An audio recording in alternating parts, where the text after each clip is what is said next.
Okay. So, welcome to our first global roundtable by Ladies in Wine and Rethinking the Wine Industry. I'm Natalie Malbran, and I will be your host today. Wine has never lacked quality.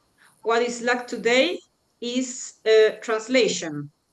For centuries, wine has been built on expertise, heritage, technique, and excellence. And yet, across continents and generations, fewer people feel that wine truly speaks their language. This is not because wine has lost its value, but because the way it is explained, experienced, and shared has not always evolved with people it seeks to connect. Today is not about defending wine, but it is about reconnecting it.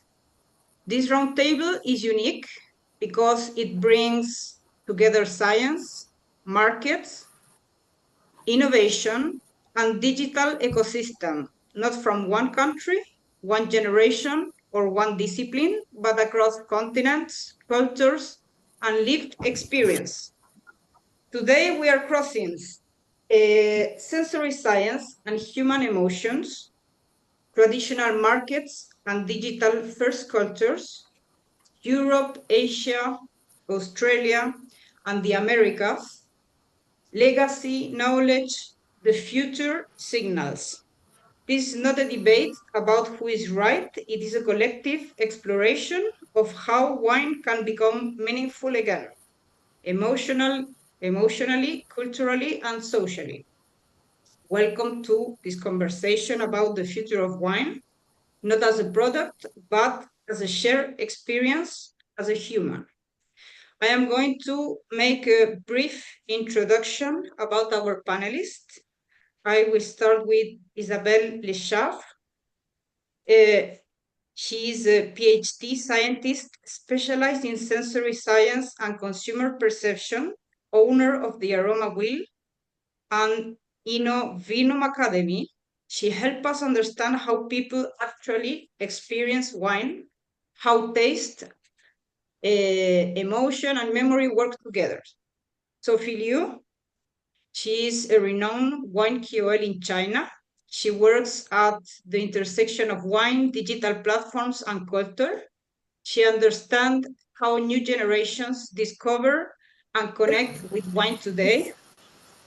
Virginie Belloc-Walton, she's a wine sales and market expert with experience across more than 30 international markets. She works directly with reality of distribution, pricing, and what makes wine succeed or fail commercially. And Priscilla Hennekam.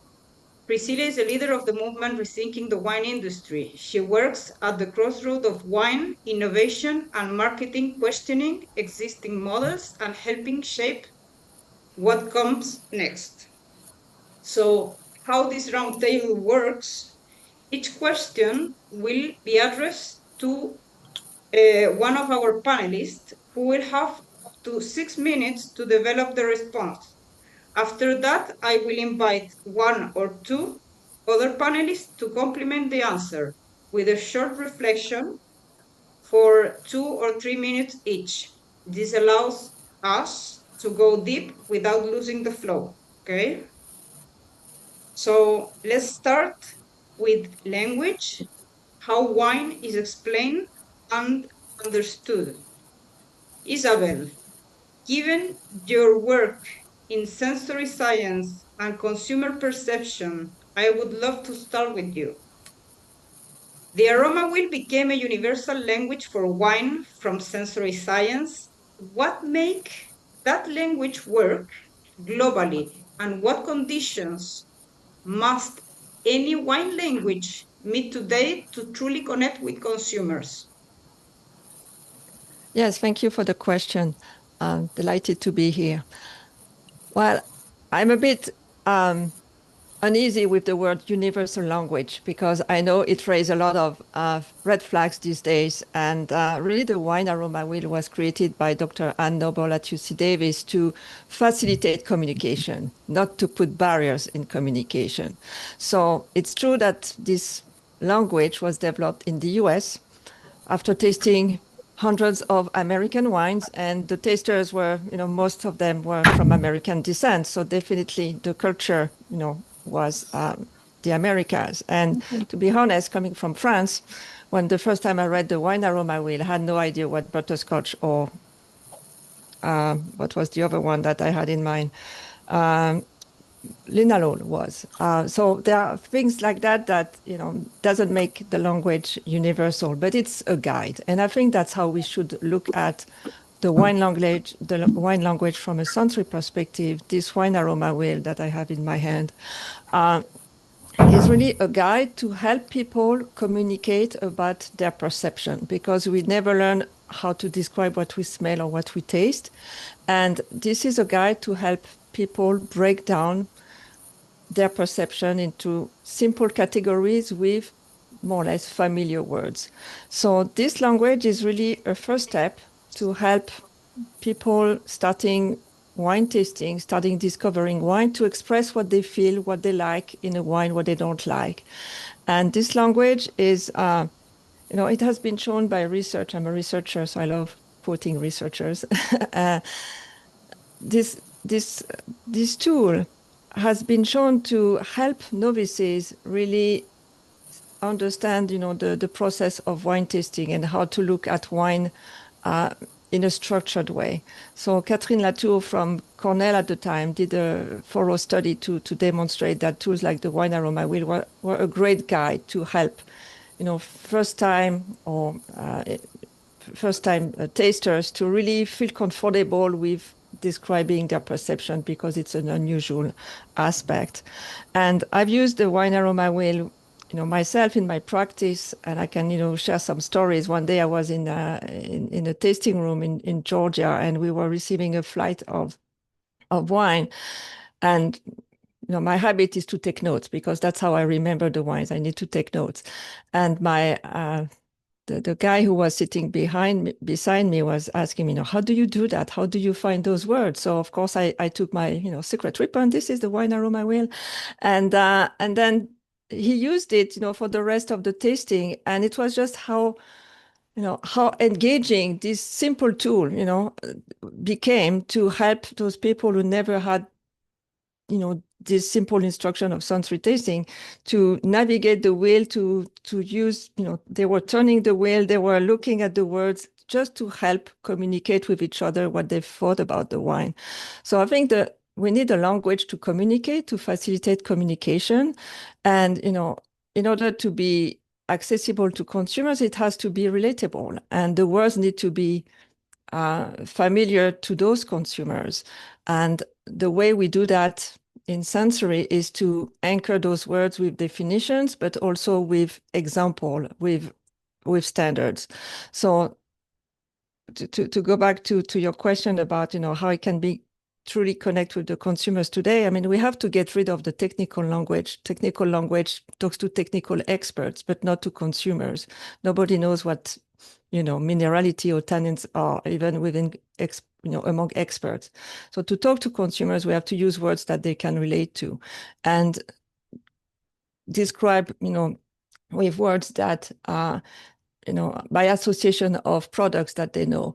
And I think that's what the language needs to be, to facilitate communication, so people are comfortable saying what they think about the wine or what they think about the experience. And nobody, not everyone wants to be expert in blind tasting and discovering, what grape or what vintage the wine is. It's about enjoyment. You enjoy the wine, you don't enjoy the wine. So language is a facilitator to express what you like, what you don't like, so that you can shop wine more, wisely, and and decide, what you want to experience for the next sip. Thank you very I much, don't know if I Isabel. use my 6 minutes, but No, that's great. So, Virginie, from sales perspective, does a common language facilitate sales, or can it sometimes limit them? I think a common language is easing the sales because it makes people understand better each other. And even though the wines are different, if you use the same language or the same words, especially in the tasting process, I think it can only help the sales. The only thing is sometimes I think we need to adapt to the wine and to the market as well, because I often see on tech notes things about how to drink the wine and food and wine and food pairing, and I think it's good to adapt it to the local market and to the country. I just take an example for on many tech notes. I can often see that, for example, for the aromas, for the fruity aromas, you can I can still see exotic fruits, and it always attracts me because what is exotic in some places maybe is not in another one. So I just think that it's very good to have the same vocabulary, but at the same time, I think we really need to focus on the local market and to adapt to the local gastronomy, to the moment, to the drinking moment as well. For example, in France, sometimes we have wine as an aperitif and before dinner. And in many countries, you do not drink wine without dinner. So it's just something that the vocabulary is very important. It's very good to share the same one, but I think at the same time we need to adapt very much from the producer side to the local market, and Okay, it will great. indeed boost the sales Sophie, completely, I think.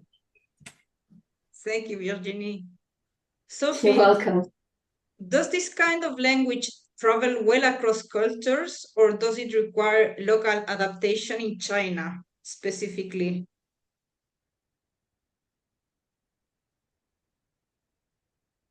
To talk with Sophie, talk about China, Sophie. Yeah, maybe she lost the signal, but let's wait for just a second. I'm sorry. I just the line is not very stable. Yeah, I Yeah. think the answer is clear. It cannot be fully cross-culture. Local adaptation is a must. Let's take aroma wheel as an example. For example, when it's use simple terms like fruit notes or flower notes to lower the barrier, but that's not enough for the Chinese market, I think. For example, like the words like blackcurrant, mulberry, raspberry, for Chinese, local Chinese, they will totally lost because these fruits are not very common in China. And they have no idea, absolutely no idea what does blackcurrant mean when it refers to a Cabernet Sauvignon. And also another example is the earthy notes. So Westerners may see this as a premium flavor, but for Chinese consumers will probably go, this wine spoiled. This shows that the core principle of more than one language are universal, but the specific wording has to fit local understanding. In China, also another example is for the earthy notes. For the fresh scent of pine needles, if you explain earthy notes as fresh scent of pine needles, that would help much better for the Chinese to understand what that means. And also when it comes to they describe like heavy tannins by like sipping a rich full-bodied tea will be much easier for Chinese people to understand.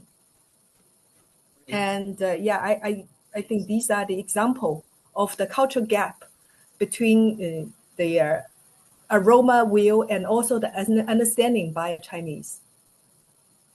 Thank you. That give us a strong foundation. Staying with the Thank you. perception, let's move from language to experience. Isabel, I will stay with you for this question. Mhm. Why can wine tasting be technically perfect and still fail to create memory, emotional attachment, or the desire to return? Yeah, I I like this question because to me it revealed the misunderstanding that, across the wine industry we have about the objective of wine tasting. I think there are different types of wine tastings. There is the wine tasting that the experts are conducting to judge quality, to make sure the wine is sound, that it can be marketable. And then, in the commercial setting, you want to compare your wines with, your competitors. You want to benchmark your wines. So you are doing a comparative tasting, a competitive tasting, and you have a different objective. You look at the quality, but you look at the fit to market and maybe other marketing data, sales data that, help you make a decision. Then we have the sensory wine tasting. We are sitting in research and development. So what we want to understand about the wine is really what the wine tastes like, without any market information, without any other external factors that can influence our perception. So we want to be fair to the wine. So we describe and measure, and we want to interpret whatever viticultural or enological practices have, what are their influence on the taste of wine. So we want to be fair to the wine. And then you have hospitality tasting. I think that, most of you ladies are on this side of the business where you want to present the wine, tell the stories, and really, create an event so that the clients, the customers, fall in love with you, with the wine, with the story, with the winemakers, etc. So beside hospitality tasting, the other types of tastings are really objective, needs to be set in a certain condition so that we have the data to make decisions. Hospitality tastings, when we want to present the wine, that's why we want the connection with the emotions to really create an event that is memorable. And that's where, sometimes the tasting doesn't have to be technically perfect. That's where you really want to create an event that make the person comfortable. You really want to understand who your customers are, and make sure that you are talking about something that relates to them. How many times I've been to tasting rooms where the first thing I'm told is the tech sheet, and I just want to taste the wine. And I'm a so-called wine professional. I just want to enjoy, to really understand, if I like the wine style that is produced in that place. So I think it's really about understanding the consumers. And I said consumers with an S at the end, because in the industry, we tend to talk about the consumer as a one entity. Like, there is only one wine consumer. There are different segments of consumers, different segments of customers.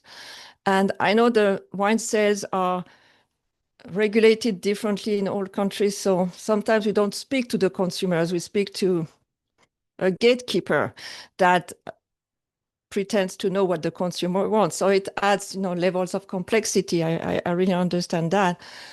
But we can't talk about wine the same way to all the consumers. We have to understand who our consumers are and adapt the experience, the tasting experience, to their needs. So in order to create memories, we need to engage the consumers. If you want the consumers to memorize the wine, they have to have time to taste the wines. How many times I've been to tasting where we start tasting the wines and the leaders is talking in the background. So you can't really focus on the wine. You're just listening. It's a multi-sensory experience, but if you want people to remember the wine, they have to be engaged in the wine at least, a few minutes so that they can remember. And then the other contextual factors help memorize in their brain, what this actual experience was. And it could be a good memory or bad memory. If the tasting is boring, all they will remember is that tasting is boring, is not the wine, but they will associate, the tasting experience with the wine tasting bad, which might not be the case. So I think we have to craft the tasting experience according to the consumers we are talking to, and let the consumers, the tasters, experience the wine for a few minutes, and then you tell the stories. Don't, try to build the experience so that it creates good memories, but we have to be, very aware of all the factors impacting this memorization of the event, if I can say it that way. Okay, Does it that's make great. sense? I'm just looking at my notes if I forgot anything. Yeah. What I will add, if I may, is that we can't segment consumers by generation or by the fact that, or by the, over demographic data. If we want to understand their taste preference, I've never seen any correlation between being a boomer or, a Gen Xer and the type of wine that we like. Taste preferences depend on the people backgrounds. That depends on their values. That depends on their lifestyle. So we have to do a much better segmentation work to understand our consumers beyond generation, beyond demographic. And, the DTC organizations and wineries selling directly to consumers have a lot of data they could use to leverage to really understand their consumers. This might not be the case with, other type of organizations, but the more you know about the consumers, the more you can craft better experiences for them to come back. And that will be my final word. Thank you, Isabel. This is a very good point. Priscilla, how does this gap between memory and engagement show up in innovation and marketing? So I thank you, Isabel, for the talking, firstly. And I do agree there is a different types of consumers, there's a different types of tastings. But I want to add it on that thing is when you talk about memories and engagement, I think there is something we don't speak it very loud and most of the time. Wine is more than just a taste. If you want to create memories, you need to think in more than just the tasting. There is a lot of research of the Charles Spencer. I don't know if anyone here is familiar with the research, where he's actually have done research about the environment, the music, the mood of the person. Is actually can completely give you a different memory for the person who is actually tasting wine. So when you're thinking about the memory engagement with consumers, we take a taste as a one thing of the whole experience.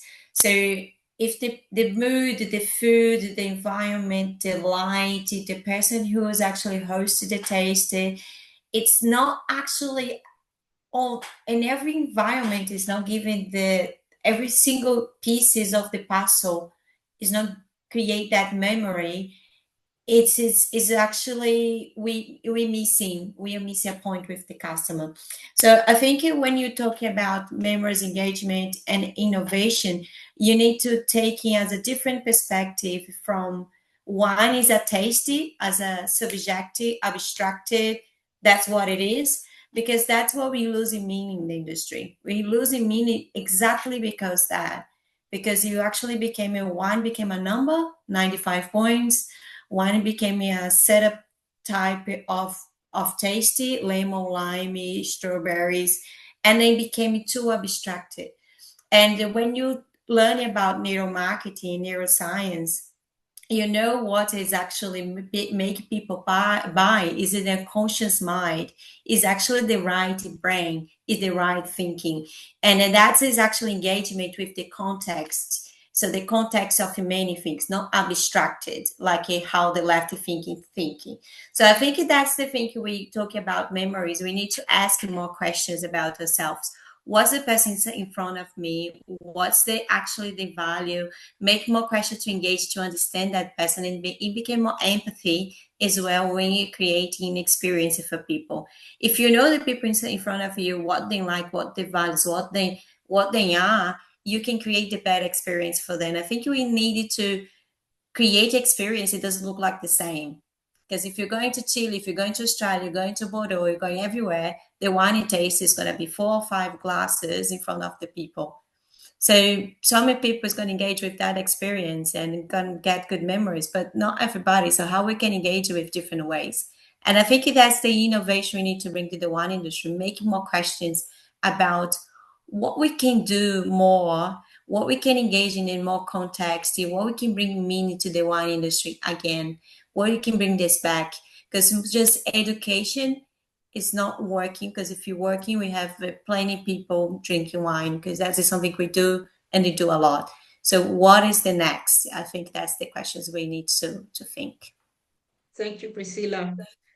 Virginie, how does this translate into repeat purchase and loyalty? You are mute. Excuse me, sorry. Yes. Yes. I totally agree to what has been said so far.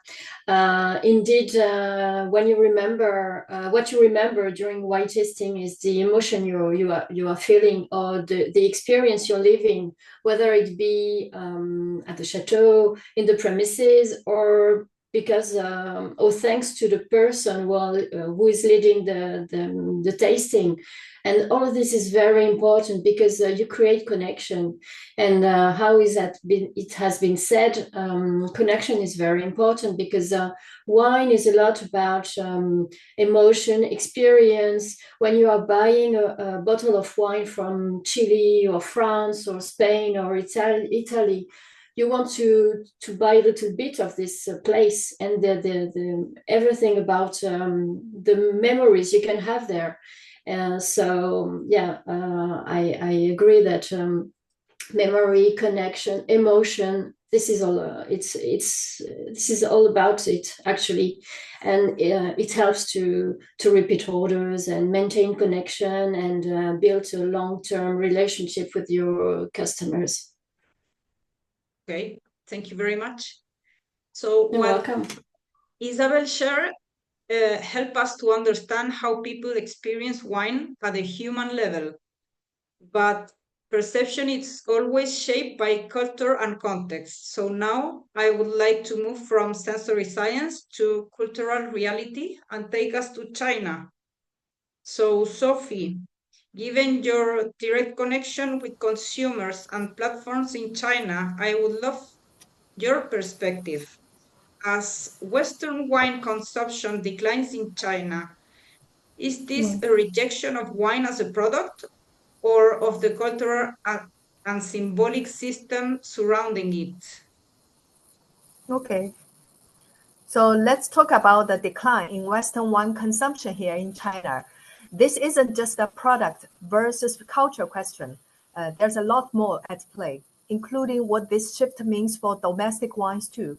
First, a key point to add, it's not just Western wine. Domestic Chinese wine consumption is dropping right now too. But the future trajectory of local wine tells a different story, ties to China's rising cultural confidence. Let's start with the current slump. The core backdrop here is economic slowdown and consumption downgrading. Wine was never a necessity, and it has no roots in traditional Chinese beverages. It's a Western import that only arrived in the 1990s. When the economy cools down, people cut non-essential spending first. So wine was bound to see a market-wide slump. Now, on the cultural and symbolic side, a decade ago, Western wine was tied to that Western sophistication narrative, the idea that foreign products equals better or more modern. But that's no longer a draw. Here's where domestic wine comes in. As Chinese consumers embrace cultural confidence, local winemakers are rebranding their products to lean into Chinese identity. For example, some domestic wine now highlight regional terroir or pair with local cuisine, shifting from copying Western wine story to telling a telling a Chinese one. This ties into another shift: young people's consumption logic. They are not into wine for social face like their parents. They don't need drinks to bond. Instead, if they do choose wine, they are drawn to stories that feel relatable. A domestic wine that celebrates local landscapes or craft feels more authentic to them than a Western bottle ties to a foreign cultural script. There's also the barrier to entry issue. Unlike grab-and-go drinks, tea or baijiu, Western wine comes with rules, tasting notes, food pairing, etc. That whole complicated ritual feels too much hassle for today's consumers. Domestic Chinese wine, though, is starting to simplify this. Some brands position their bottles as casual, everyday options, making them more accessible than their Western counterparts. To wrap this up, the current slump in Western wine isn't a rejection of the liquid itself, or just a Western symbolism. It's a perfect storm of economic headwinds, cultural confidence, and the generational shifts in what consumers value. For domestic wine, the future is about leaning into Chinese identity, ditching the old imitate the West playbook, and building a narrative that feels true to local culture. That's where its growth will come from. Thank you. Thank you very much, Sophie. So, Virginie, how does this impact international portfolios and brand strategies? Well, indeed, as Sophie said, the choice is very wide, and wine is appearing as a product which is complex. And indeed, it's the trend became stronger and stronger in China, but indeed, it's not something which is necessary, nor something which is written in the original culture. So I suppose, I think, and I know that local brands and Chinese brands are growing, and it is normal because market demand is corresponding more to local brands, and that's very understandable. So indeed, I think what can make international brands successful in China is to adapt more and more and to understand more and more the local culture and to adapt to the drinking moments and also to the expectations customers have in China, because it's a necessary adaptation, I think, and because the choice is very wide, and they Chinese consumers will go for another option if we don't adapt. So that's, in my opinion, the impact on international portfolios. Thank you. Isabel, You're welcome. how does culture shape the taste perception from your scientist point of view? It shapes it a lot, actually. We learn to like or dislike food and beverages during our childhood and upbringing. Don't have the chance to have a kid, but many parents know how picking eaters or drinkers are, and it takes up to, I think, 7 exposure for a kid to love broccoli, because broccoli is bitter. So that's why broccoli now has been bred to remove the bitterness. So our culture shapes what we know, what we are familiar with, and and it shapes our preferences, especially in the early days. After that, in the teenage years and in your early adulthood, other pressures change our taste perception and preferences. I mean, perception is never the truth. It's the interpretation of our brain, like Priscilla mentioned earlier. A lot of things impact our perceptions, light, music, etc. But peer pressure, social norms, external factors, like Sophie was mentioning, initially wine in China was brought as a luxury item, as a social status. It was not about the taste. Chinese culture doesn't really like, the alcohol and these harsh tannins that Bordeaux wines that didn't age, were delivering. It was another benefits that they were looking for. So, if we think about wine, it has alcohol, it can be bitter, the flavors can be earthy or very not food related. If you think about it, nobody should like wine because it has all these negative flavors, but somehow it became a cultural product. It became part of our, history in Europe, and we, because we love it so much, we want other culture to appreciate it. However, we have to adapt to to understand the other culture and make those connections. So we have to think beyond taste to really connect to benefits that the consumers of other cultures are looking for. As Sophie was mentioning, easy to drink, the occasions, etc.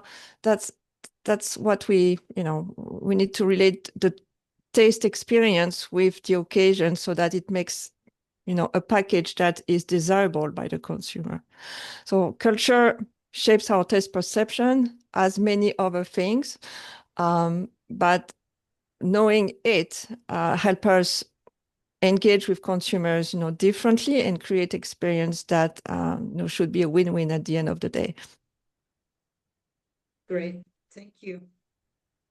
Let's stay in China, but shift to how wine is discovered and learned. Sophie, I will stay with you. In China, wine education happens largely through digital platforms and KOLs. What does this ecosystem understand about learning desire and trust that the traditional wine world is missing?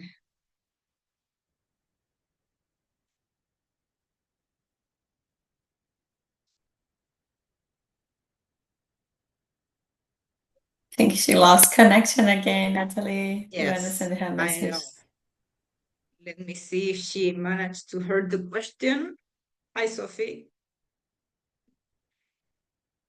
You are mute. So we are moving to the next question already? Yes. In China, Okay. wine education happens largely through digital platforms and KOLs. What does this ecosystem understand about learning desire and trust that the traditional wine world is missing?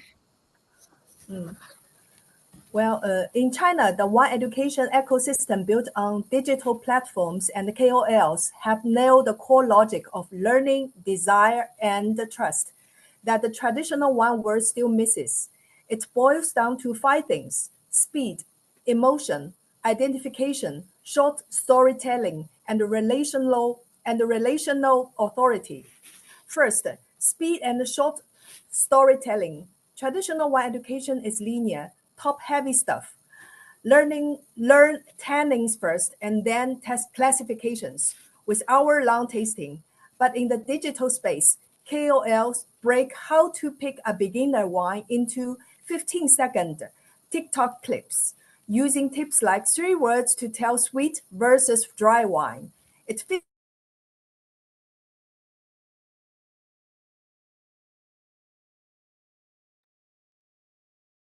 We lose the connection again.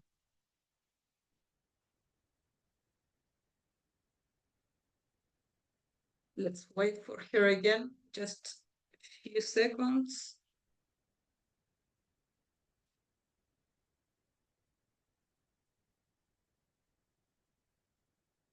Sophie? She has a bad connection in China at the moment, so that's why she's losing. Sorry.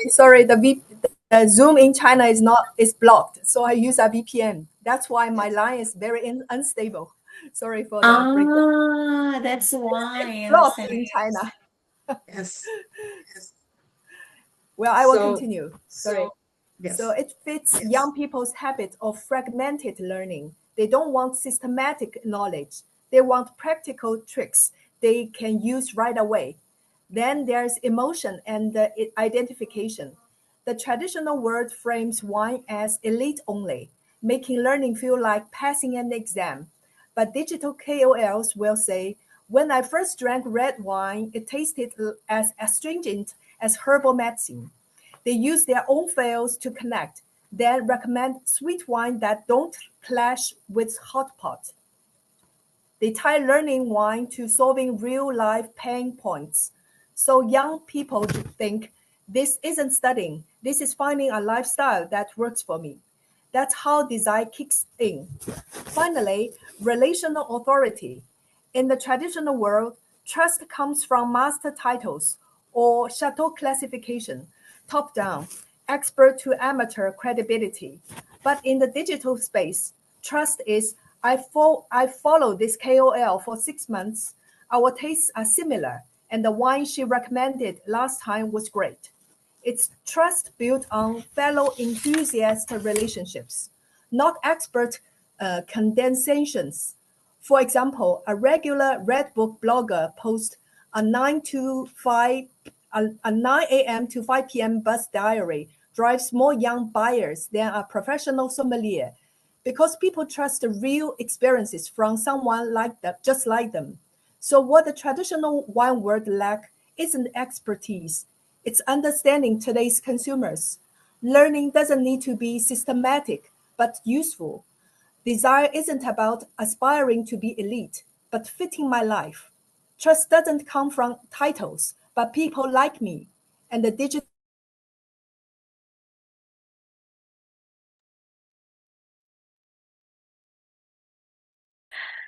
For Sophie, Yeah. because I think she doesn't can have access to Zoom in China, Yes. and it When she became was harder going for to, her. she was going to And Reconnecting. then just say sorry for the listeners, because yeah, it's complicated when you have some Western Sorry, European. ladies, I just repeat my last sentence. Trust Okay. doesn't come from titles, but people like me. That's all. Thank you, Sophie. Thank you very much. Sorry for the disruption again. No, no, it's not your fault. Next time we need to do it in WeChat. Yeah, WeChat is perfect for me.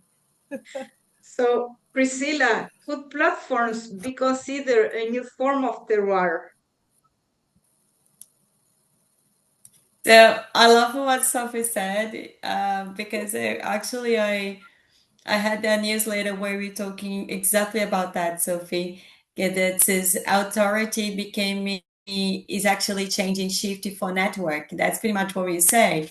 People trust him more if he sees someone look like them. Like I wanted to follow someone look like me. I wanted that experience because I feel like people were. I think the wine industry that doesn't realize the superiority, or to say I'm awesome and you are not awesome, it's not selling wine, it's not engaging, it's not memorable. And I think that thing is sold in the past because that's making differentiation between who knows, he doesn't know. But I think the word is shifting for inclusion. We want to be then the we are feeling that caution is around us all the time, and we change our behavior. So but the wine industry has not changed the behavior yet, and they and it, but it's understandable when we get the questions. We can talk a little bit more about that, why the wine industry still behave the way they behave, even when we can see KOLs. I think Penguin is, I think this is one of the very famous one in China, who has been having such a many millions of followers and is selling so much wines in China. And then she did that. She just show her every day. It doesn't look like I need to go into a university before I drink wine. It was just a talking, a conversation. I think the educations and engagement is moving from I tell you what to do to say like let's have a chat and let's see what we can engage in together. And also we needed to understand it. We love it to think we teaching people something, but we're not teaching people something. We helping them because when it's about to help them to, because they just learn if they want to. So you need to understand that part as well. So they make the wine industry make more and more education, and it's so concentrated about education on this systematic way. The self said it's not going to take us to the next to the next step of the wine industry, to the next innovation of the wine industry. And the biggest shift in the wine industry is exactly what Sophie described, and then that described it very well. We say like from authorities to networks. So now it's about community, it's about who looks like at me, look like we actually wanted to have a conversation. It's a two-way learning. It's not just I say, you listen, and then you shut up. This doesn't work anymore. And in this new world we live in now. And independently if it's Gen Z or GX or G whatever, we are in Gen T. So the generation of transition. So forget about the generations and thinking about transition. So thank you, Sophie. I agree 100% with you. This is such an incredible talk. Thank you. Thank you, Priscilla. I just want to add one more sentence, is that nowadays in China, people no longer believe in Master of Wine, 100 points, Robert Parker. They no longer believe in these authorities anymore. No, nothing. If you started to talk about Robert Parker, Master of Wine, they just want to go away immediately. Wow. I can feel the same here as well. Here in Australia, this is already passed through. So, and in Brazil, the same. I think this is a common feeling in different parts of the world. Yeah, word change. Great. Isabel, how do we balance scientific authority with lived experience? Before I answer the question, I want to reflect on Sophie, if you don't mind, because the way you describe, the network, it reminded me, how I learned about wine when I was younger, back in France, where, friends were new wine producers, and we would go on a weekend and visit the wine producer, taste wine, just, in the kitchen, having a good conversation. And, it was not technology. It was just like, really one-on-one person. But with the technology, we can amplify that phenomenon, and it's amazing. And when I arrived in the US, I didn't understand why we had to go to school to learn about wine. So, this whole aspect of getting a certification and being a master of wine, I mean, I respect all that knowledge, but again, it doesn't help the consumers at the end of the day. So scientific authority and lived experience. I mean, in my role as a tasting coach, I use my scientific background to help consumers understand their perceptions, understand why some people are saying sweet and others are saying, fruity. Try to help them demystify this whole world of wine language, wine lexicon, and so that they feel confident with their own perception. And scientific knowledge helps understand, the world. And we don't know everything. We're still learning every day. Scientific authority helps the wine producers better understand their consumers. Design experiment, design experiment to improve the quality of the wine, to test new technologies in their wine cellars, understand how they can create experiences in the tasting rooms, so that we collect data, we look at data, we help them make this decision. This is how scientists can help the wine industry level up. And when I worked in the industry at Coke or elsewhere, I mean, scientists work very closely with the business, because we translate, what the business wants into experiments, so we can test hypotheses and deliver the product that meets the market, and vice versa. When we have a technology that, we think will revolutionize the world of beverage, we work with the business to test that hypothesis and make it work. Or if it doesn't work, at least we will know why. So I think we can't get rid of the scientific knowledge. We still need to understand the world, but we don't need to download this information to the consumers. They don't need it if they don't want it. If they are curious and want to know more, then we can help them understand their experience. I mean, I like the way that Sophie described, the influence of the influencers and the social selling online, etc. If some people want to go beyond that, they can find, the scientific meaning of their perception, but not everyone wants to go there. So I think there is a balance, but the lived experience, you cannot learn how to taste wine online. I'm sorry, you have to put the beverage in your mouth at some point. And, Priscilla may know better about technologies that mimic, our perception, but I don't think at this stage we have the technology to really mimic what we smell or what we taste. And we can talk about the artificial nose or the artificial tongue. They are not where they could be right now to really represent what a human being experience. So we still need to put the beverage in our mouth to really understand wine. Yes, it's a lived Thank you. experience. Thank you, Isabel, and thank you very much, Sophie.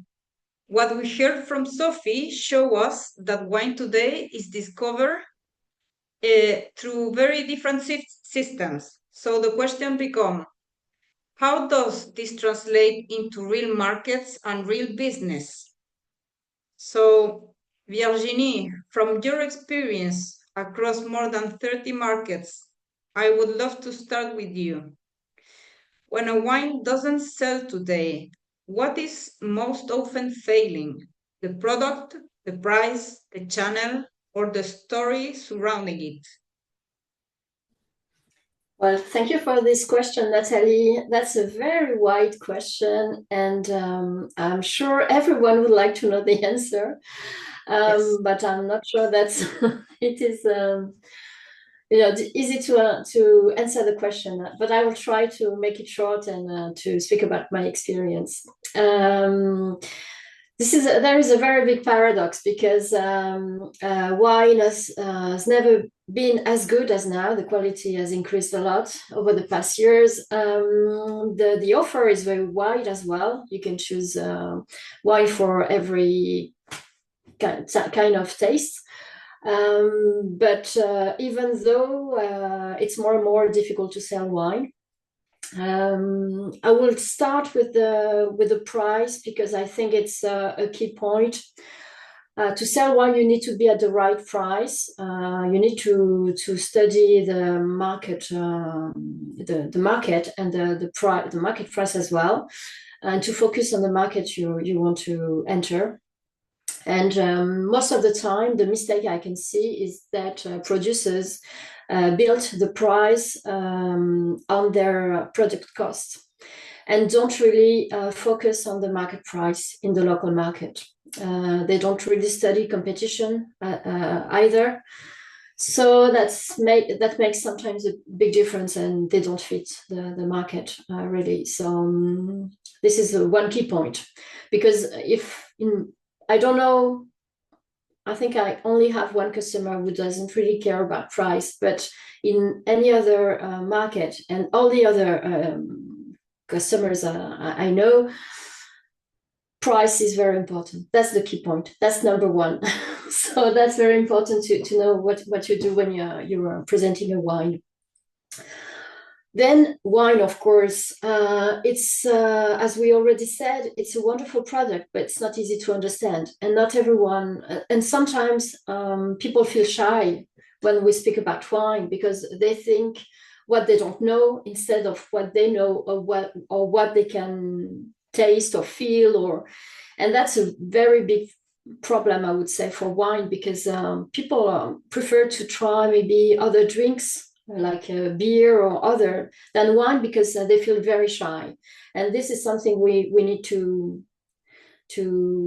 improve or to fight, I would say, but even though I don't like to use this word, but this is a key point as well. And also, I keep saying that we need to study the market and to adapt to the market you want to focus on, because I see so many producers. I speak about France because these are the producers I know the most. They don't really study the market before going there. They don't really know about habits and drinking moments. As we said earlier about the way to describe wine and for tasting. And this is one of the reasons why they don't succeed in the market, because they did not prepare enough. Or they think that every market is similar, which is not. So that's very important. Also, it doesn't mean that you cannot offer something different or new, but you need to work your communication and your storytelling, and who you are talking to as well, as we already said. And this is very important because otherwise you cannot succeed. And I would finish with feelings and emotions, because you cannot, it's very important. We can speak about science and everything, but what at the end of the day, what is important is what you're feeling, what the customer understands, and what the customer feels. And this is something you cannot avoid, because wine is a part of is very important in, as Priscilla said about the act of purchase. You're not really conscious about it, so you have to your customer must feel emotions, and he must understand what the product is. And despite all you can do as a scientist or technically, then if he doesn't feel anything good, then you cannot succeed. So this is yeah, and again, you need to offer, this is a promise, this is a dream. So if the tasting is not good, then you cannot succeed. So I would finish with this. And yeah, most of the time, the experience you're having when you're tasting or when you're visiting a chateau, that makes it all. So you need to work on your storytelling and on your fame as well, and how you communicate about what you're producing. And this is something sometimes which is thought after everything, after production, after techniques. And I would suggest to be one of the first steps instead of the last one.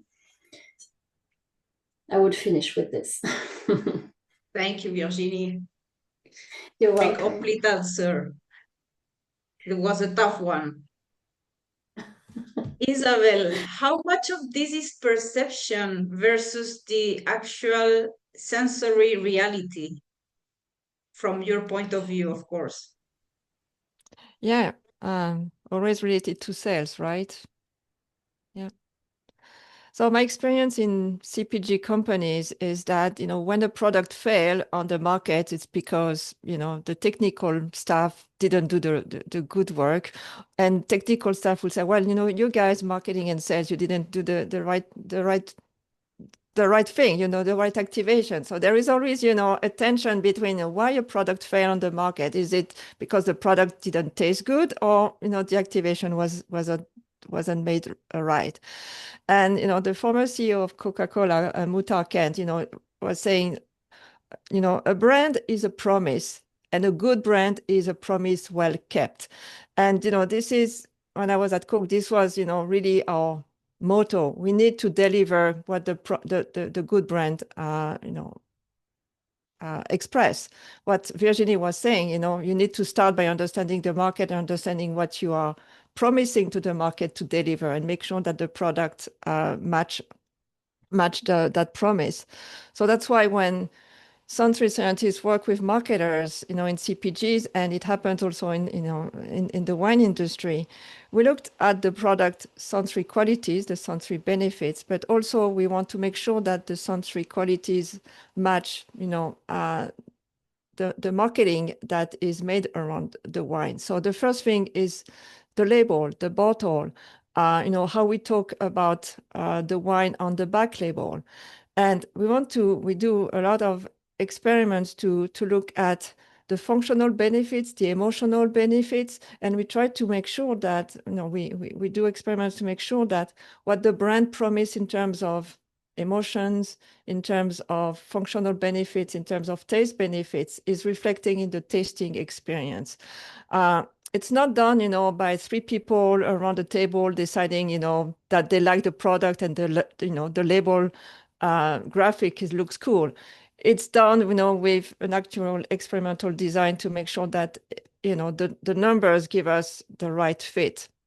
And sometimes it works, sometimes it doesn't. So it takes some time, some homework to make sure that the product delivers on the brand promise. But it's essential in order to make, to increase the likelihood of success on the market. It's never sure, because there is always things that happen on the market that the activation may fail. But if the brand and the product are not consonant, are not working together, it's very difficult to be successful on the market. And then knowledge the market, like Virginie was saying, is critical. So in terms of the perception and the product reality, that's the product is not only the beverage, it's everything else. And we have to work with all the functions within the wine business to make sure that we deliver a whole package that works for the consumers and the market. Thank you very much, Isabel. Priscilla, Isabel just talked a little bit about this already. So how important is coherence between the promise and the experience? So great. Thank you, guys. Thank you, girls. Very good points here.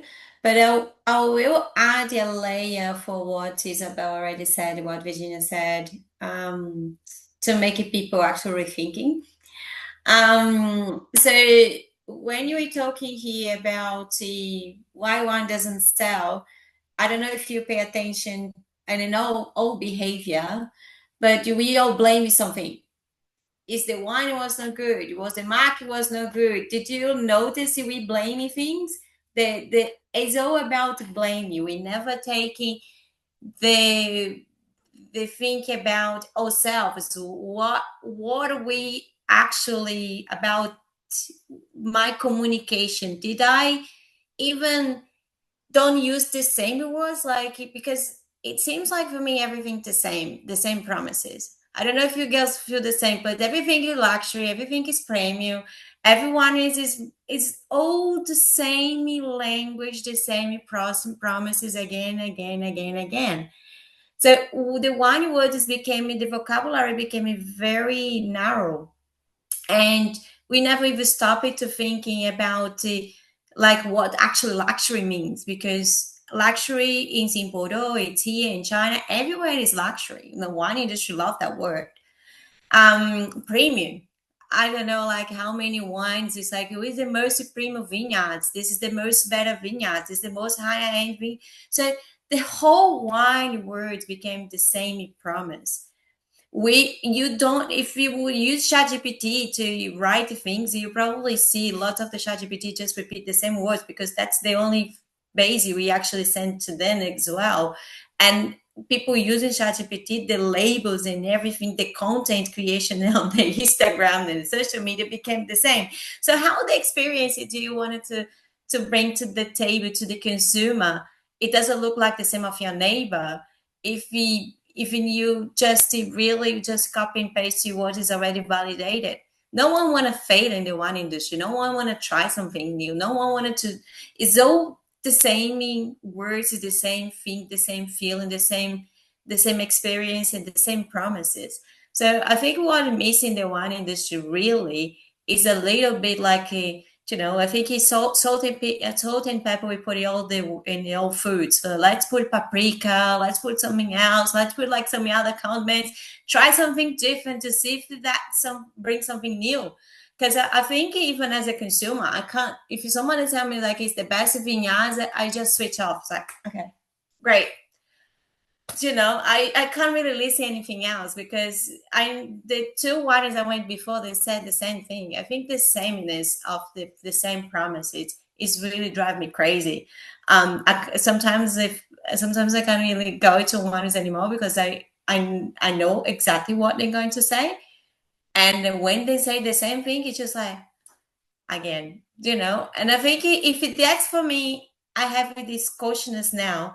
Can you imagine for the customers who are going to holiday in the Barossa Valley for a couple of days, and they visit 2-3 wines a day, and they say the same thing and the same experience with the same promises? Can you feel the customer side? Can you put in your shoes in the car? And then they could go to one, and they're going to go into like amazing holidays on the beach, and a very different experience. So what's the reason for them to coming back to the winery? What's the reason for them to have this taste and this promise and this experience again? I think that's the thing I wanted to make people thinking. Stop blaming stuff. Stop blaming, think external, and start to think about inside you what I can do different, what the paprika can put on this or okay, what the type of condiments I can do here to bring something different for the people I want to serve. Because I think that's the copy and paste what the neighbor did. It's if you wanted to be on the 2026 business in 2027, you need to be bold, or be bold or be forget, because people really on the stage of the wine industry is you need to be bold and try different things. And I think the promise, you need to start to move from luxury premium, the most best vineyards in the world, because that's exactly what in Australia, in Chile, in China, in France, in everyone in the world use the same words. So for me, that's the only layer I would add in for what the girls already said.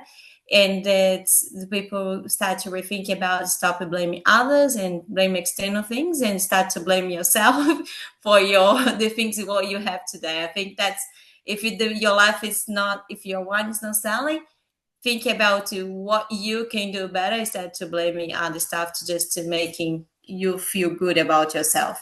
The comfort zone is not a great place to be. You need to be uncomfortable. So put yourself on the place of consumers and be uncomfortable with that, and you probably find the right answers. Thank you, Priscilla. Staying with markets and systems, I will stay with you, Virginie. From your experience, which wine sales practice are silently dying, even though the industry keeps clinging to them? That's another good question. The first thing I'm thinking of is selling without telling, because for a long time, fame was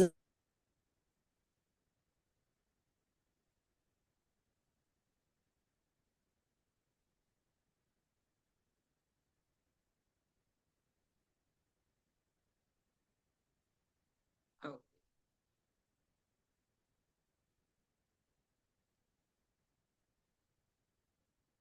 I hope it's okay.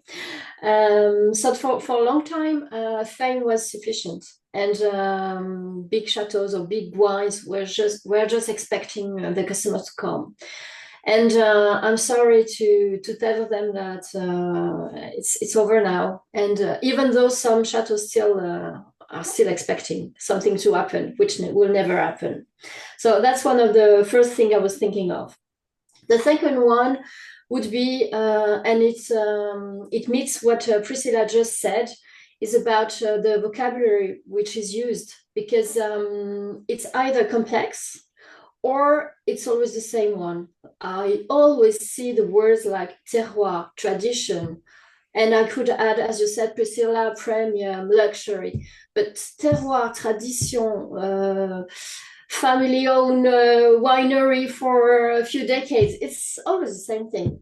Be innovative, be proactive. You cannot keep on like this. And at the same time, these same people just say, I don't understand. It does not work. It's not working as it used to be.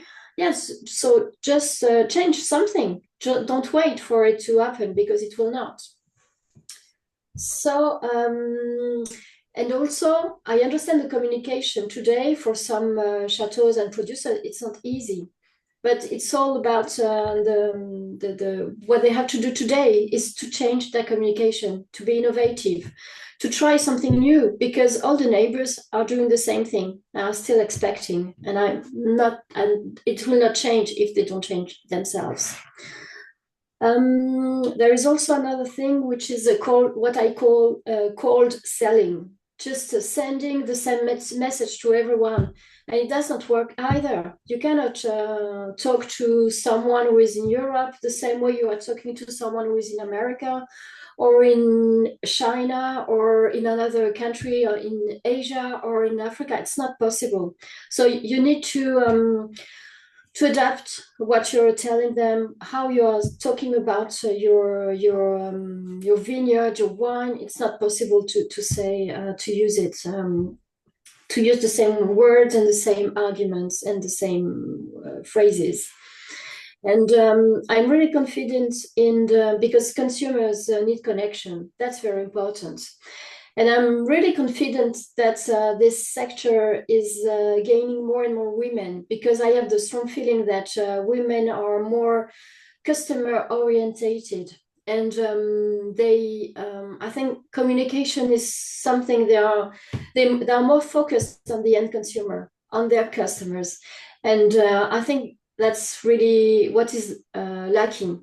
And even though it changes a lot, and obviously it's a good thing, but we need to communicate more. We need to have another message. We need to bring something new. We need to bring novelty, because the old ways to do it are not working anymore. So we have no other option, actually.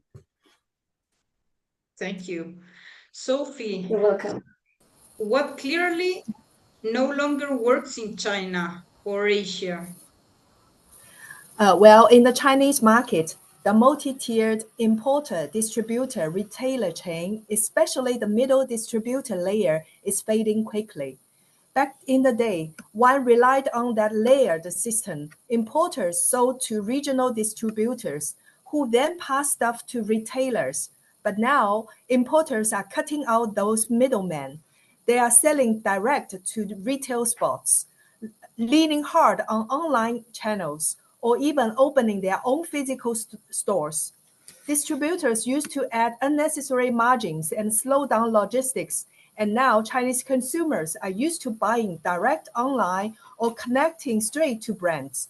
This old clunky chain's inefficiency and extra cost just doesn't fit the market anymore. The second is the one-size-fits-all premium positioning, treating every imported wine as a high-end, special occasion-only product.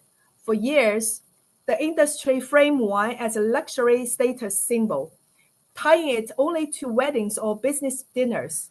But now, young people want wine to be an everyday casual pick, like pairing it with hot pot or grabbing in a small bottle to unwind on a weekday night.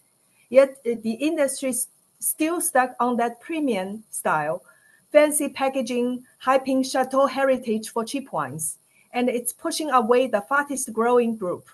Folks who just want a drink that fits their daily life, not a status symbol. Both of these moves are fading fast. This is the change in China. Thank you very much, Sophie. Priscilla, why is the system so resistant to letting go? I would just compliment Sophie. I really like her thoughts. I think that whole system is moving that way, Sophie. It's not just in China. I can tell in Australia the same thing. People don't attach it to this old way of thinking. Um, and then why the systems is resisted letting go? I would say I want to explore two ideas, bring some analogy here so that people actually can understand better. So the problem with the wine industry is because why in the wine industry is, who knows, all these authorities and everything we have today, it's pretty much became the identity. If you feel like the wine, what the way it is your identity, it's very hard to let it go. It's just imagine is about to you, and that's the thing. The people who is the wine industry, who has the power to change the wine industry, is exactly the people who created the wine industry.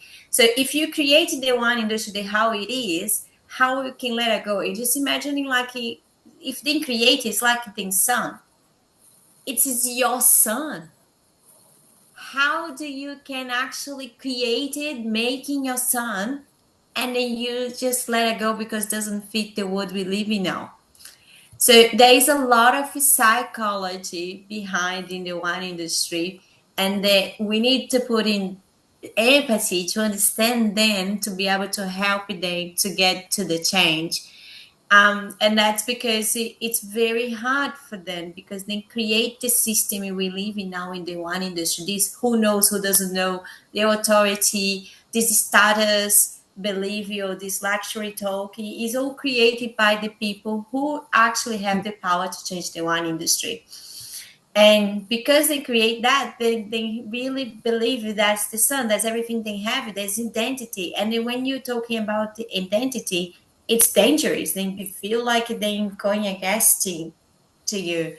And there's a book, it's called about it's talking about an experience of psychology when if a group of people actually they make them believing, and you treat the identity of them beliefs, they don't change. Then if there's something's happening, like if the car is gonna come in, everybody think the car not gonna come, the guy is gonna arrive in the head, and they're gonna still not believe they're gonna come, because when it's the belief is attached to the identity, it's very hard to let it go.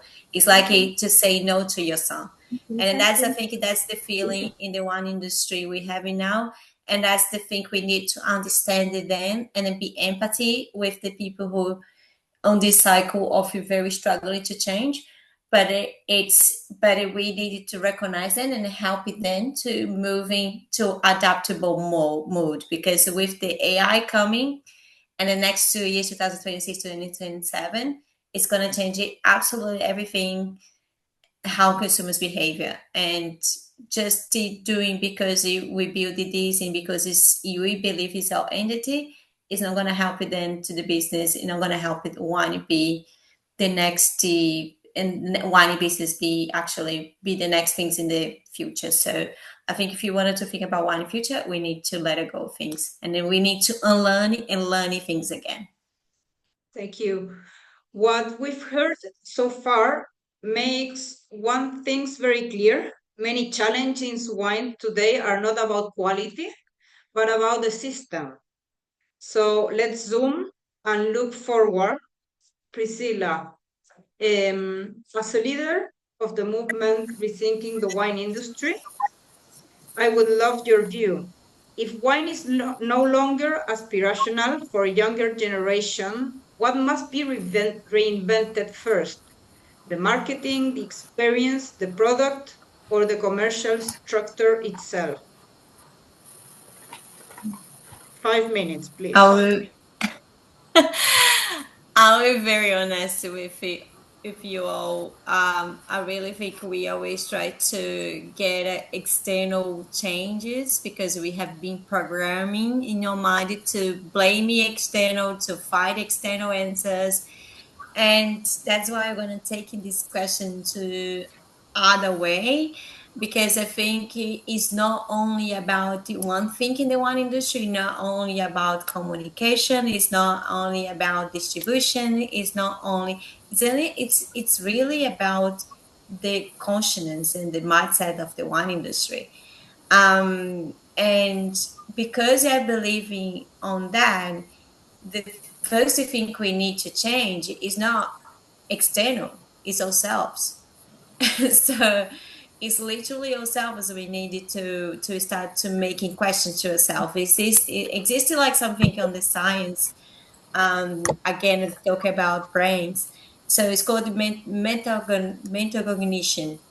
So that means people see and behave the way they behave in the wine industry is because they wanted to believe in the brain, because they wanted to believe, they show then what they want to see. And the things is getting worse because AI, just to make sure they don't have friction anymore. So your brain just tell you, right, you're right, you're right, you're right. So we don't have breaking realities anymore. So, and we have even another factor helping us with that is the algorithms, because the algorithms is going to show you every single in the social media, they can tell you you absolutely 100% right.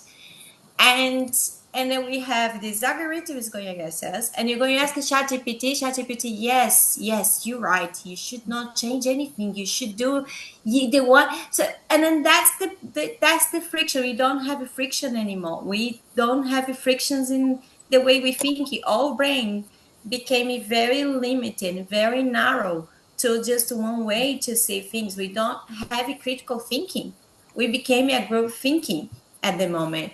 And if you're putting all those things together, and that is why we have this sometimes very toxic debates and conversation when people just try to fight it with each other. And it could be in the one industry, but be politics and anything else. And we became like enemies at the moment if you don't agree with each other. So, and that is because we really don't learn how we critical thinking. We don't take other perspectives to the table. But how we can solve is such a big problem, that the biggest declining we have been for decades in the wine industry, by not taking another perspectives, by not putting different perspectives on the table. We think the solution is going to come from where? If it's not collective intelligence, if not girls like us today try to figure out what's going to go next, if you don't have these conversations, how we can actually build the future? We need more collaboration and collective intelligence. I don't think it's going to be the God that's going to come from there and say like, look, the wine industry is going to sell wine again. Let everyone is going to be right. So I think people just expected something like that. Someone's coming with genius and solving all those problems, but they don't understand that we have to solve the problems because we need to change ourselves. And the perception of the people in the wine industry is becoming pretty much tied with that perception. It worked in the past, it must work in the future, or the future is going to be just slightly different of yesterday.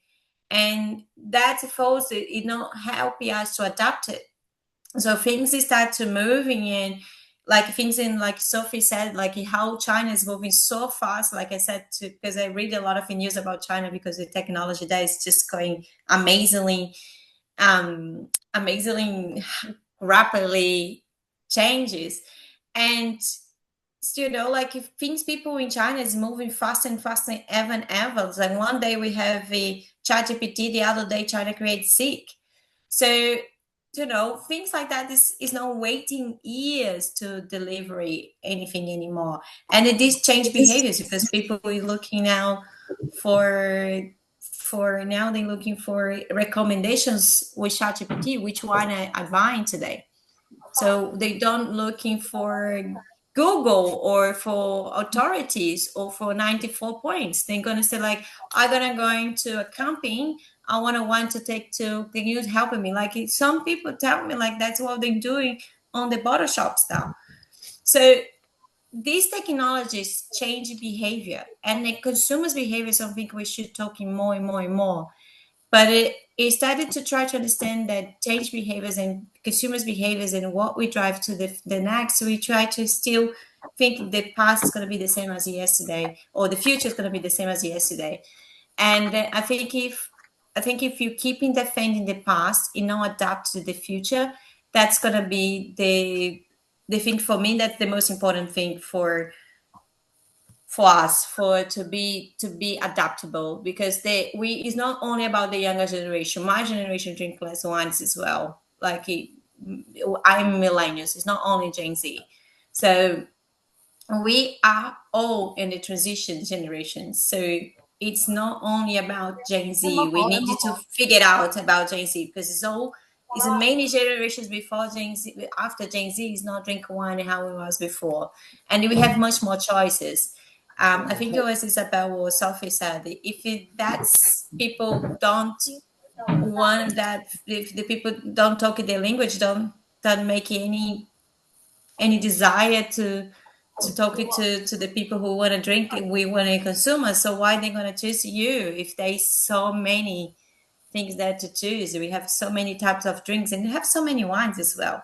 So it's the difference now. It's not only about only marketing or on experience or on a product. It's not only one thing, because when you change the way we think, all those things is going to be so easy to change, because this is a result of the way we think. We don't change the product, you don't change the market, you don't change the experience, because us.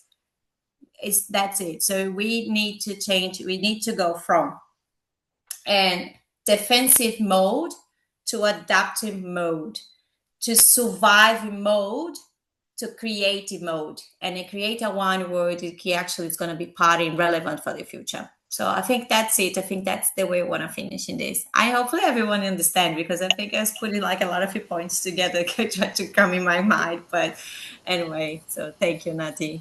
It's okay. Thank you. Virginie, what are the real market limitations?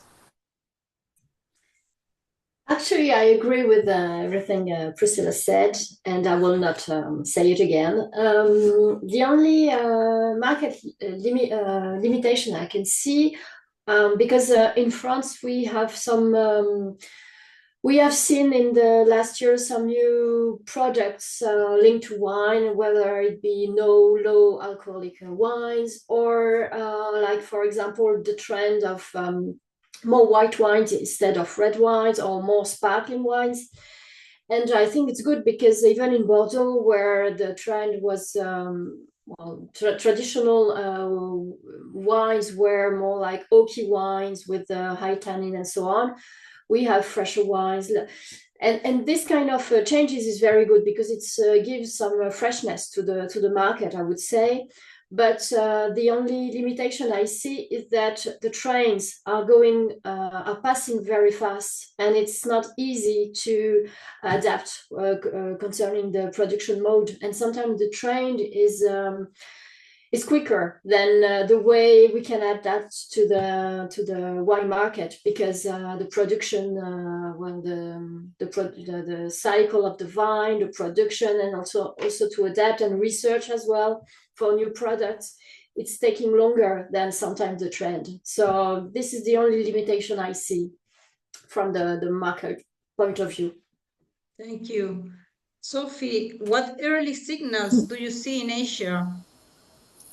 Yeah, I think in Asia it's the same. Young Chinese consumers refuse to pay for mere symbols. They only care about that this fit my life. So in China, young Chinese drink wine with crayfish at night, late night food stalls with hot pot bubbling on the table, at girls' nights with bubble tea, or during overtime nights for young professionals, not with formal Western style dinners.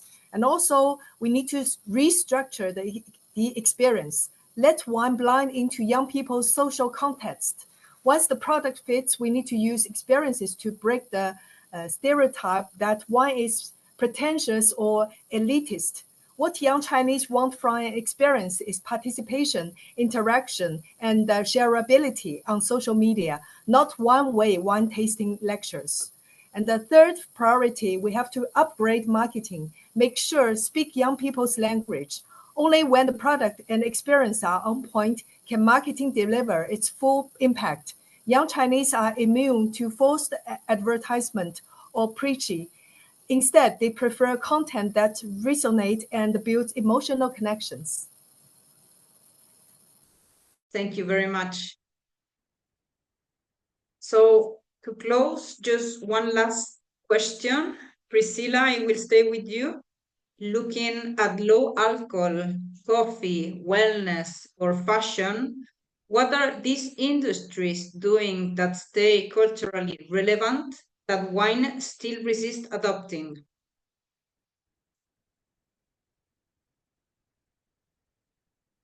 So when you're looking at the other industries, they really like a coffee. We have a coffee with protein today, coffee without sugar, coffee. We have so many. I can hear you, you're mute. Sorry, Yeah. there you go. I'll repeat again. So when you're looking for other types of industries, and including low alcohol as well, then really now going towards like the wellness, like the actual people wanted to get better the next day, go to the gym, or because they are in the diet or want to drink alcohol, or because the brain, because there is some researches as well. People feel like better if they people say they feel like better if they don't drink alcohol. So, and then that's is the why I think low alcohol is going to be part of the future of the wine industry.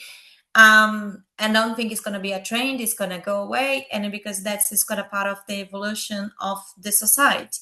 And I see like coffee, they change it quite a lot as well. So you see today coffee without sugar, coffee with proteins, coffee with, because proteins became the other thing in the industry, and they adapt it, they create different things. Even the industry like Coca-Cola create a product with no sugar, because that's a new like things is still moving to wellness. Like people wanted to try to get better options for their lives, and I think the wine industry is still very attached to, no, that's the my vineyards, that's my 15% alcohol, that's what we should do, that's my what I have it done, that's what my grandparents have it done, and then very hard to adapt it to these new things. Even but the other thing as well I wanted to add it in this is the fashion industry. I love it to start the fashion industry to see what they are doing for adapted. And one thing that Sophie said, it was just before, that people like it to have a conversation. It's not like a broadcast. So I like it to actually have a talking, and that's what it brands like Chanel and different brands that's expensive fashion clothes and bags, etc. They actually podcasts with interesting philosophers or different things, and what maybe people thinking, and make the customers engaging with the brand, and have a conversation with them, not only, you know, I am good, look at me, look my clothes, all the same as the wine. You look at me, look my terroir, look my grape, look. I think I wanted to put in this on this way. The way we're doing the wine industry now, can you imagine it to going out with someone you never met before, and then it's a little dating, but you did not kiss yet, and the guy just look at you and they say, look at me, I have a house, I am CEO, I am a master of wine, I am this, I'm that, and I started to try to impress you, and but they never ask anything about you. They never asking about what you have done, or what's your job, it's just cut off of communication. So they, because consumers, that's why the authority is losing and the network is getting a place, is because we want a conversation, we want a connections. And when you the one industry, when they tell like you, they have 95 points, they're coming from the best vineyards, they are the best this, best that, best, you don't have conversation, you just have like, look at me, I am awesome,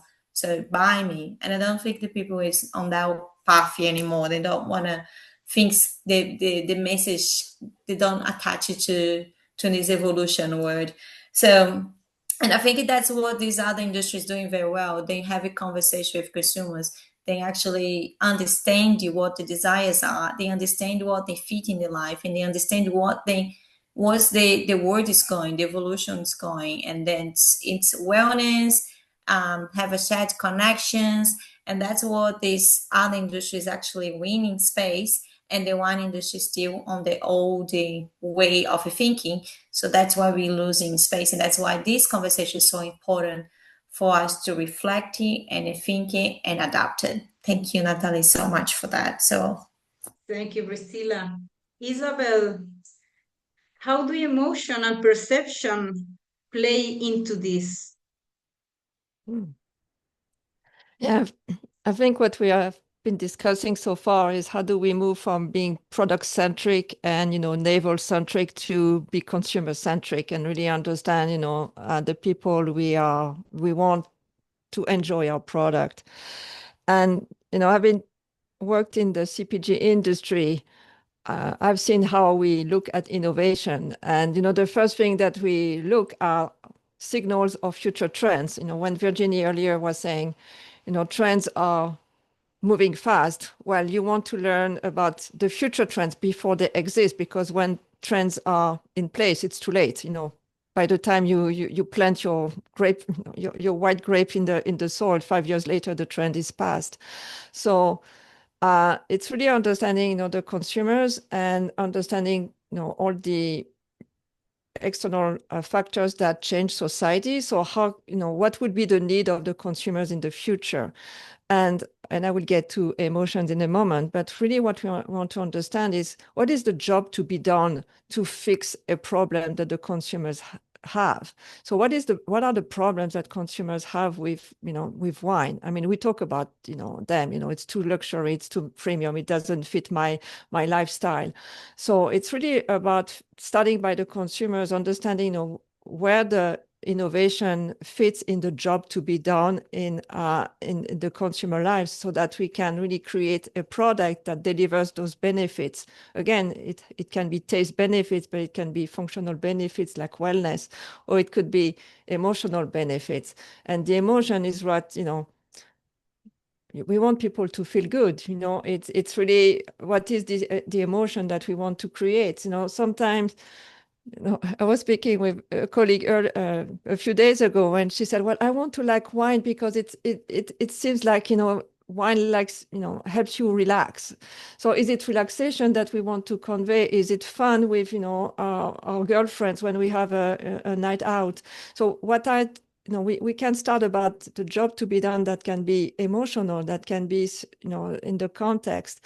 And then, you create the product. You start by the consumers, you try to understand what the product fits, and then you design it, not the other way around. That's how, the CPG companies who succeed on the market, are thinking. Yes, it takes resources. Yes, it takes money and research. But that's the power of the wine industry. If they work as network, we used that work earlier on. They can work within a region to promote their region, to understand better the consumers, and work together to understand, to do the research, and then they interpret the research in their own brands. Things are possible. Just be creative, as we have said. The tools exist. Look at adjacent industries. The brands that succeed are consumer-centric. They are not product-centric. So we need, we are consumers ourselves. We want product to fit our needs, to give us pleasure, and that we will feel good about them. So I think emotion is critical.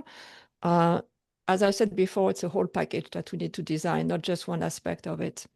Thank you. Thank you very much, Isabel. Sophie, are you there? No, it seems not. So we're going to finish here. Okay.